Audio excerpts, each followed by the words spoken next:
Russell viper বর্তমান সময়ের এই ত্রাস কোন কোন জেলায় ছড়িয়ে পড়েছে এবং কোথায় সবচেয়ে বেশি, এই সাপের কি বিশেষ ক্ষমতা রয়েছে, প্লাস এই সাপ নিয়ে গুজবও কি রয়েছে এবং এর চিকিৎসা আসলে কি অ্যান্টিভেনেমি সব এবং খরচ কত, সব ইনফরমেশনই আজকে শেয়ার করব। সারা দেশে আতঙ্কের নাম রাসেল ভাইপার বা চন্দ্রবোড়া। এই সাপ ইতিমধ্যেই 28টি জেলায় ছড়িয়ে পড়েছে এবং সবাইকে সচেতন হওয়ার পরামর্শ দিয়েছে স্বাস্থ্যমন্ত্রী ডক্টর সামন্ত লাল সেন।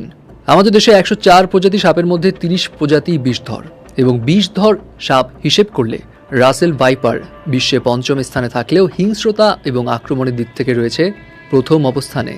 রাসেল ভাইপার 28টি জেলার মধ্যে যেসব জায়গায় সবচাইতে বেশি সেটা হচ্ছে মানিকগঞ্জ, ফরিদপুর, শরীয়তপুর, পদ্মা, মেঘনা ও যমুনার অববাহিকায়। এখন রাসেল ভাইপারকে নিয়ে সবার যেই প্রশ্নটা সবচাইতে বেশি সেটা হচ্ছে এই সাপ হঠাৎ করে আমাদের দেশে এত বেড়ে গেল কিভাবে, যেটা একসময় ছিল বিলুপ্ত। এর পিছিয়ে কয়েকটা ফ্যাক্টর রয়েছে। নাম্বার 1, 1990 সাল পর্যন্ত আমাদের দেশের কৃষি জমিতে কৃষকেরা সাধারণত 1টা থেকে 2টো শস্যের চাষ করত পুরো বছর জুড়ে। বাকি সময়গুলোতে পানির অভাবে ফসলি জমি খালি পড়ে থাকতো।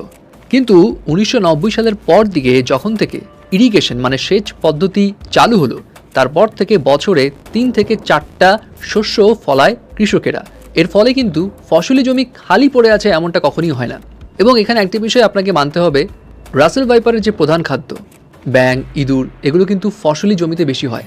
সারা বছর যখন ফসল থাকেই তখন ইঁদুর, ব্যাঙের প্রভাবও বেশি থাকে, যার কারণে এই সাপ প্রচুর পরিমাণে খাদ্যও পাচ্ছে নিজের বংশ বিস্তার বা নিজেকে টিকিয়ে রাখার জন্য।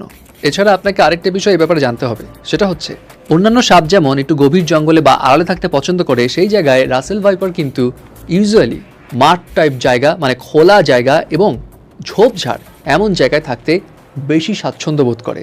কিন্তু এই যে মাঠ কিংবা এই ঝোপঝাড় এগুলো ক্রমান্বয়ে কমতে কমতে ফসলি জমি এখন তাদের থাকার প্রধান স্থান হয়ে দাঁড়িয়েছে, যার কারণে ফসলগুলোতে কৃষকেরা বেশি আক্রান্ত হচ্ছে এই রাসেল ভাইপারের দ্বারা।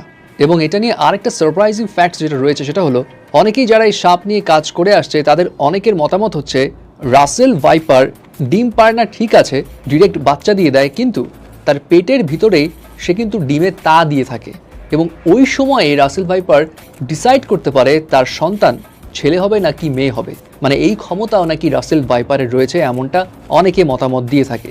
এবং রাসেল ভাইপারের যখন মনে হয় তার বংশবিস্তার অনেক প্রয়োজন, তখন সে অধিক হারে ফিমেল বাচ্চা অর্থাৎ মেয়ে সন্তান জন্ম দিতে থাকে। এবং রাসেল ভাইপারকে নিয়ে যেই গুজবটা একটু বেশি ছড়াচ্ছে সোশ্যাল মিডিয়াতে সেটা হচ্ছে এই সব মানুষ দেখলেই তেড়ে এসে কামড় দেয়। আসলে বিষয়টা এমন না।